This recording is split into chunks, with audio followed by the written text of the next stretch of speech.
know, with none of that shit, he just didn't even concerned about yours. But if this man is a considerate, passionate lover, that man might actually like you. Right. So I get it. And then I'm gonna say this, hold on, and I'm speaking to just being like that, and me, because I'm in that category. I'm speaking, you didn't just give me yams. Baby girl, I gave you dick too. And singing this whole, you just started like doing me a favor. Like we both equally enjoy this exchange, true? And why is it just because I enjoy it and I take my craft seriously? Give it out. Yep. There are extra feelings involved and there are extra feelings attached. No, This is the I just take my craft extremely serious. And again, you shouldn't even know, like, why do you know all of those things about me sexually before you know my intention? Because That's the issue. This is not our fault, brothers. We must come together and realize that the situation that we're going through presently with this question is 100% not our fault. yes. In Sephora, right, next to the cleanser are the yam cups that are not on the side at all, but that's the shit that they put on their face that seeps into their brain that says, just because I gave this nigga something, we want to make sure that none of my girlfriends get any. Right. So we're gonna take this guy, we're gonna take him here because we gave him the yams, and now we don't want him to have other yamage. Right. I know we gotta move Because it's like you don't ask what a man's intentions are unless you feel like you overplayed your hand and now you need a recovery. But Mike, hold up, Doc, I promise I'm about to give you. You get the last word of this question. Because I gotta respond to what the fuck you said. With great dick come great responsibility. Wow.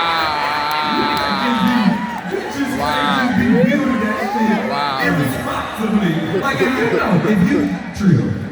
you know you wielding, That's ridiculous. That's like saying if I got a nice car, I'm not gonna drive it in the hood. Whoa. No, I'm not saying all my haters. no, when you Listen, you can't be asking I'm girls.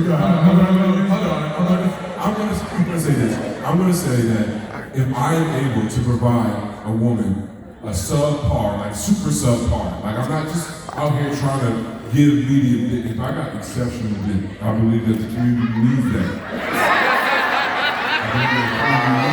What a gift. You know, sometimes you find $100 on the ground. Sometimes the nigga you meet at the lounge at the airport just rock your world, bro. Oh my God, I needed that. It's like that back massage in the mall by a person that's really good at their job. It's like, damn, this was special. Okay, all right. Exceptional, don't deny the community exceptional dick for the fear of them wanting to get caught. Guys, the clear is not real quick. I think there's Exceptional three dick. types of intentions we gotta talk about. First, there's only three intentions a man is usually gonna have. One, he wanna fuck. Right. Which a lot of this conversation has been about. Yeah. Two, he has the intention of something long-term and substantial. That's what women normally look to. It's one beyond that too. The intention of learning who you are as a child of God and a human being first. Because if he's in that second pocket, there's a lot of nobility to that. There's a chance of being chosen, of course. But with my wife, there was no intention of where is this going to go? Am I going to lock you in? I just wanted to learn who the fuck she was as a person because I thought she was dope. And that was my intention pretty much for the first 6 months before we realized it's romantic energy here. There is something to explore. I didn't go into it with the ulterior motive of what am I going to make her and vice versa. And in that way, we got the purity of who we were as people. And that turned into the last 7 years of our relationship. So you got to figure out which intention that man is rocking with. I appreciate that. I never asked you that. Because no. Would you never ask me, honey? I never asked you your intention. I've never said that. 10 seconds. And this is No, just but- me pushing back no, on Mike listen. and Trill. Y'all give me gaslight dick. There's no way, because it's me. Read outside. In your face. Oh, tonight's problem. I like shit like that. I bet you do. Better than John Legend. This is your nigga. It's just, It's just we gotta be more responsible. But I'm gonna go to the next question. I wish we had What's better your seats question? though. I mean, damn, well, we already VIP, but we could have. I didn't know how the setup was. You want to ask a question, honey? No. That is strictly It'll be about fun. aligned with God's will. Verse, one that is simply feels good in the moment. What? I can't hear that.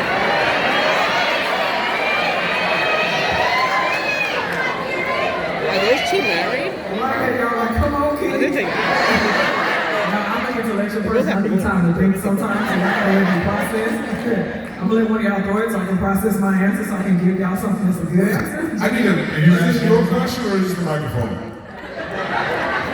This is a question that I speak to a lot of people about. So this is not. She's African or something. Ask me one more time. So the question is, how do we recognize a relationship that is strictly aligned with God's will? Verse, one that simply feels good in the moment. Okay, there we go. Good question. Well, for one, it reflects God's design. You know, God's design was simply for marriage, but some of y'all don't believe that. But it reflects His design, but it also mirrors the fruit of the Spirit. Like the fruit of the Spirit actually in that relationship by both people. Discipline as well is a big one. Being able to have self-control and discipline, and also your wisdom as a reflection of your fear and reverence of the Lord also is the way that you know that that relationship reflects God's will for it. The way that you know it's the opposite of that is whenever it's just fleshly, whenever it's simply to satisfy lust, to satisfy pride, to satisfy greed, or something like that. Whenever it's combative, whenever it's narcissistic, whenever it's things like that. It doesn't have healthy communication, it doesn't have patience, there's no gratitude, there's no understanding, there's no kindness, there's no reverence, those type of things. So that's the way that I would be able to. And then also within that relationship, discernment. Discernment is always going to be evident all the time. And then, now let me add one more piece. Yeah, let me add this last piece. You know that a relationship reflects God's design and His will based on, how can I put this, my God, today? How can I, because I don't want to confuse y'all. Go ahead. God is at the center of it. Let me just put it that way, because I was going to take y'all somewhere else. God is at the center of it. I know, I'm trying to tell y'all. I don't want to take y'all there, but no, God is at the center of that relationship. And a lot of times, God is at the center of the relationship by the way you treat that other person as well. We are witnesses to the way people love one another, and love thy neighbor is a real thing. That's one of the commandments that Jesus says, to love thy neighbor. You can tell that that is the will of God, and that it reflects the will of God by how those two partners love one another. I love you truthfully the same way that Christ loved the church. But I'm using this word relationship, and I don't really want to use it like that, because God's design was not for casual relationships to begin with. Boom, see? We're here. No more yeah, guys. That means if you are really tapped in to your spiritual journey, if you really want to get closer to God, that one nigga that gives you that exceptional dicky has to go. That rose, it has to go. That little thing you do with your two fingers, it has to go. If you want to walk with God, what are you talking about? He's watching the whole time. So if y'all are out here really developing this relationship with God, don't think you can call Dick Down Dave every full moon because you got a little outside need. Give your body to God and get it out the pool. He's funny. Because what you're not Funny. going to do is use a man as your struggle between fornication and relationships. Because that's another thing that I see out here is that people want to follow God until it's time to give To up. fuck, and then they be like, oh, I'm good. Yep. That's the commandment that I struggle with. But they still want to, they still want to be supremely blessed. What is that? He's funny. Who the fuck is this nigga? I just He's need to say funny. that there are women who need to grow their relationship with God, and they struggle with the idea of being outside, but like to what extent? Am I drinking liquor? Am I praying? Am I reading the Bible? Am I having sex? And those last couple of decisions that you give up, that you decide that I want to get blessed, them be the hard ones. And instead of accepting that when I go outside, these are the outside things that happen, like trying to have sex without and then expecting commitment in relationship, casually, whatever, it's all wrong. So if y'all really about that life, then be about it. Because once you play both sides, you're in a struggle that the other human that's in this interaction with you, they're gonna get bled on. Because you're struggling with your faith. We can't have that. So if you're gonna go in the house, go in the house. Right. No, you're gonna be outside, be outside.